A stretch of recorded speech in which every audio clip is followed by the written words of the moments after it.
And we know Venom, he grabbed some video last night too of Caitlin and Stephanie White jawing. The other video I'm talking about that John the Liquidator got is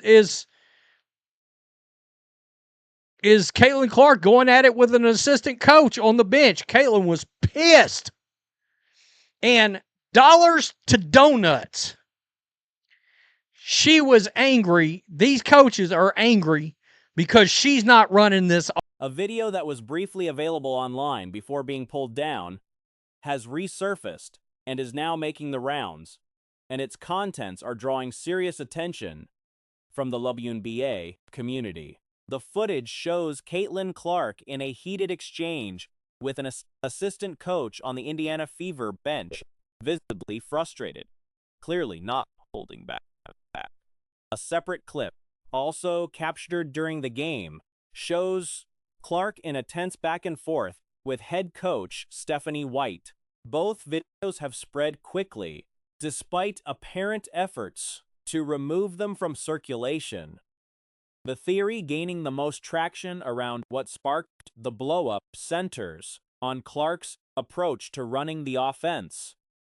In the fourth quarter of the previous game, Clark had taken over completely, playing loose, aggressive, and dictating the pace on her own terms. Against the Seattle Storm, she appeared to carry that same mindset into the contest, operating as the central engine of everything Indiana was doing offensively. Because she's not running this offense. From the fourth quarter of the game before last, where she went bonkers, and last night, she's running the Caitlin Clark system. I'm going to be the most dynamic playmaker this league has ever seen, and it's not close. That's the system I'm running. Whereas we know Stephanie White, good God, make 4 passes. If she passes the ball away, and Caitlin's realizing this, she's never. The coaching staff, apparently, had a different visions. The tension between those two approaches seems to be what boiled over on the sideline. One consistent pattern that observers have pointed to is what happens when Clark exits the floor. Indiana was outscored in both the second and fourth quarters of the Storm game. What those two quarters had in common was that Clark was on the bench for significant stretches. The team she was playing, Seattle, does not have a roster packed with stars. By most assessments, it is one of the weaker lineups in the league. She's never getting it back. And look, again, Kelsey Mitchell, dynamic scorer. If Caitlin passes the ball, she's not getting it back. Kelsey is shooting that sumbitch. You can guarantee it. I think Caitlin's starting to realize some of this. And I think Stephanie White's pissed. By the way, and of course, I did a reaction. You can go see my reaction from right after the game last night. The Fever were still losing ground during those stretches without Clark. And the argument being made is that even against that level of competition, pulling Clark off the floor creates a problem the rest of the group cannot solve. Kelsey Mitchell and Sophie Cunningham both contributed. And Lexi Hull had moments, but none of them generate what Clark generates. And the scoreboard reflected that while she watched from the sideline, Clark finished the game with 21 points, 10 assists, 7 rebounds, and 2 blocks in 24 minutes of action. The question being asked loudly is what those numbers look like if she plays 32 minutes instead. The projection being thrown around is somewhere in the neighborhood of 30 points and a triple-double, and nothing about her performance that night makes that estimate seem far-fetched. Her coach, intentionally or not, is limiting the amount of time the best player on the team spends on the floor, and that decision is becoming increasingly difficult to justify. One of the more memorable moments from the game came on the defensive end when Clark blocked Natasha Heidman and punctuated it with a Dikembe Mutombo-style finger wag. A detail that felt fitting given how dominant she looked every time she was actually allowed to play. Hey, and of course, I did a reaction. You can go see my reaction from right after the game last night. They won the game, but let me point something out. I brought it up last night. They got outscored in the second quarter. They got outscored in the fourth quarter. Guess what they had in common? Caitlin Clark's ass was on the bench.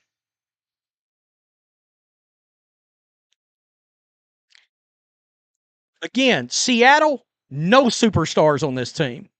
Seattle, one could argue no stars on this team. It's a bunch of character actors. Ticket prices tell their own story about where the franchise stands right now. The arena holds just over 17,000 seats. Attendance for the Storm game was around 14,500. Resellers who picked up tickets at the start of last season, when prices in the upper sections were hovering around $50 to $70, are now sitting on inventory they cannot move at $8. That shift is not unrelated to the broader sense that something is off with how the team is being managed. Looking ahead at the schedule, Indiana has a stretch of games against expansion teams and weaker opponents, and the expectation is that they will win most of them. Supporters of the current coaching staff will as evidence that things are moving in the right direction. Bunch of character actors. So, what I'm getting to is, you remove Caitlin Clark from this game. Take her out of the game. You got Kelsey Mitchell, Sophie Cunningham. Sophie played a hell of a game last night. And you got Lexi Hull. The Fever lose this game to the Storm last night without Caitlin Clark. And the Storm may be the worst roster in the league. They lose this game.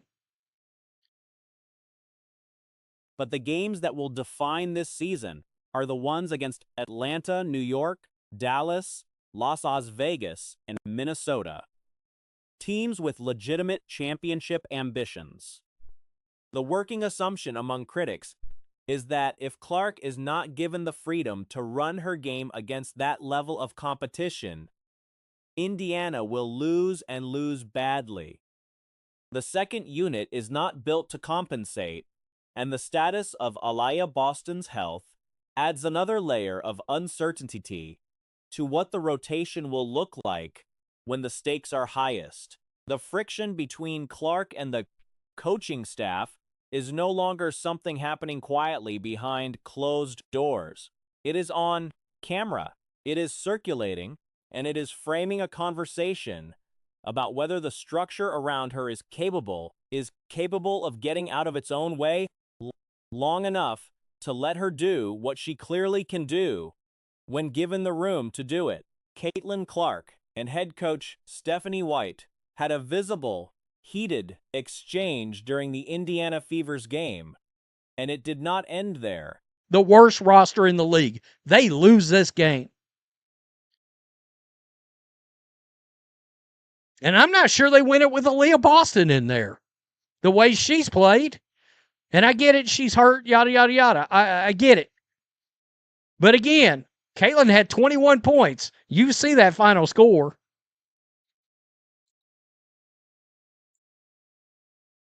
Let's get to this. Let's just get on to this. And I'll show you the block shot celebration that Caitlin Clark had. The argument carried over to the bench at the end of the first quarter, where Clark was then seen in what appeared to be an equally intense back and forth with assistant coach Brian January over a specific defensive possession. To dispute was actually about. Some context on Indiana's defensive system is needed. The Fever run a scheme built around icing wing ball screens. When an opposing ball handler attacks a screen on the wing, Indiana's design calls for the on-ball defender to force the action baseline, that is, to ice the screen. while the defending big stays attached to the screener and plays the angle. If the on-ball defender gets beaten, the rest of the unit scrambles into help rotations, with Clark often rotating to cover the corner. It is a coordinated system that requires everyone reading the same situation the same way. Caitlin Clark had. This is John the Liquidator got this. So hats off to John. But this is interesting. Like I said, this is no longer up now. I couldn't find it this morning. Popped up here. It states, fire them all. Stephanie White was pissed at how CC ran the team in the first half. Well, guess what? Fever were plus 11 in the first half and tied in the second half. Caitlin Clark arguing. With roughly 40 seconds left in the first quarter, just moments after Clark had hit a 30-foot shot, the breakdown happened. Clark was guarding Ziaire Cook on the wing when a guard-to-guard screen was set. Standard basketball instinct on a guard-to-guard screen is to switch. 9 times out of 10, across pickup games and professional settings alike, teams switch that action automatically. But the Fever's system does not do that. It ices wing screens regardless of who is setting them. Clark iced the screen, doing exactly what the defensive scheme calls for. Caitlin Clark arguing with her coaches. She looks like she's done with their BS and attempt to micromanage everything she does. She's right here, Caitlin. The assistant coach is right there. They're going at it. This coaching staff is not fit to coach a modern style player. So this is the video. That meant Ty Harris, as the other defender, was supposed to hold her position and defend the play as if she were a big. Recognizing that Clark had taken away the angle and staying ready to contain Cook on the other side. Instead, Harris collapsed toward Aaliyah Boston on the floor, leaving Cook a clear lane to the basket. Misha Hines Allen was forced to rotate in as help, and Clark picked up a phantom foul in the process. That is the play that triggered the argument. Clark's position on the sideline appeared to be straightforward. She executed the scheme as instructed and came elsewhere, and she was being held responsible for it anyway. High-level competitors arguing their case with coaches is not unusual. Like, again, high-level people.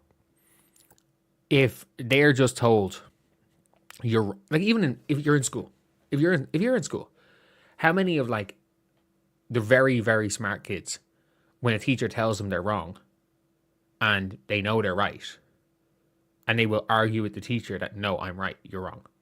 Like, it's a common thing amongst high achievers, a common thing amongst top level athletes and everything, to argue with coaches, especially because there is a mutual respect there for the two of them. There is a mutual respect. I don't think this goes further than today. It is actually a fairly consistent trait among top-end athletes and high achievers in general. When someone who operates at that level believes they did the right thing, they will make that case, regardless of who they are making it to. The mutual respect between Clark and the coaching staff makes that kind of exchange possible without it becoming something larger. These things happen in games, and by halftime or the next day, they are resolved. A similar defensive miscommunication came up in the previous playoff run involving Marina Mabrey. On that play, Clark dropped to cover a cutter and pointed for Kelsey Mitchell to pick up Mabrey at the top. Mitchell stayed with the cutter instead. A mutual respect. I don't think this goes further than today, but once this is over, I'll show you the clip. But before we go to the clip, we have to go in with some context. So, the Indiana Fever, as we've seen from all of preseason footage, this is a court. So, when the Indiana Fever are guarding wing pick and rolls. So say offensive player here with the ball. Offensive player comes set the screen. Both defenders went with the same player. Mabry was left completely open, and the confusion looked bad in the moment. But it was a breakdown in communication, not a breakdown in effort or scheme awareness. The same lens applies here. Defensive miscommunications are impossible to assign cleanly, in real time, even watching the play back multiple times. It is genuinely difficult to say with certainty who bears more responsibility. What is clear is that Ty Harris made a poor read. She had enough time to recognize that Clark was icing the screen and adjust accordingly, but defaulted to the conventional switch instead of following the system. Defensive coordinator Brian January is under pressure right now. Offensive player comes set the screen. What the defensive players on the Indiana Fever are supposed to do is refuse the screen. So the defender is supposed to jump here, and the defender of the screener is supposed to play here. They're icing screens. The Indiana Fever are icing wing screens. And what's supposed to happen is that it's kind of forcing the player to jump in and shoot a pull-up. Because eventually you can ice a screen, you can recover, and you can recover. But the Fever's defense has been poor, and that is directly within her area of responsibility. Coaches in that position push harder, get louder, and are quicker to challenge players in the moment, often before they have had a chance to review the tape. That is a normal part of competitive sports at the highest level. Clark, for her part, has a well-established reputation for being coachable while also being unafraid to push back. It is never personal with her. It is always about the basketball. The fact that she argued her case on the sideline rather than quietly accepting blame for something she did not cause is consistent with how she has always operated. But what also this happens is if this player does get beat, it means there needs to be a scramble. Help, help, help. And then Caitlin then scrambles to the corner. Their whole defense was about scrambling. So what ends up happening here is, let's just say they run like wing pick and roll. Player, say proper spacing, player here, here, and here. Replace the other player. So, or say offensive player here, here. The idea that this kind of sideline exchange signals deeper dysfunction or animosity between player and staff does not hold up. If a player genuinely wants to undermine a coaching staff, the approach is never public argument. It is quiet disengagement. A player of Clark's caliber who wanted coaches gone would simply stop performing at a high level. The team would lose games, and the staff would face consequences. What happened was a defensive miscommunication. A player who felt she was unfairly singled out for it, and a heated but ultimately ordinary argument that will have been put to rest long before the next game tips off. Offensive player here, here, and here. That's normally the way teams run the W.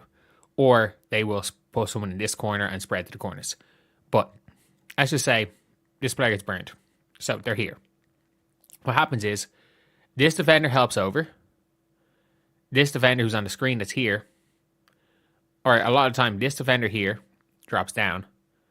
This defender will either go here and Caitlin will go there, or this defender will go here, Caitlin will go here. But that's here. But that's what it is. They're denying and scrambling. They are icing and scrambling. That is what they do. But with about 40-something seconds to go in the quarter, the play that ended up kind of right after, and this is, by the way, right after Caitlin Clark hit the, a few seconds after Caitlin Clark hit the 30-footer, when everything's talking about the 30-footer. So Caitlin Clark is guarding Zia Cook on the wing. And it is a defensive possession where it's 32-17. Is a defensive possession where it's 32-17 and or was it? Yeah, sorry. Lexi had just been blocked. And I'm going to show you guys what happens this possession. Because it is kind of important to show what happens here. So, Caitlin Clark starts off this defensive possession guarding Zaya Cook. The problem is this is a guard-to-guard screen. So, conventional knowledge is that you switch a guard-to-guard screen. Like, based on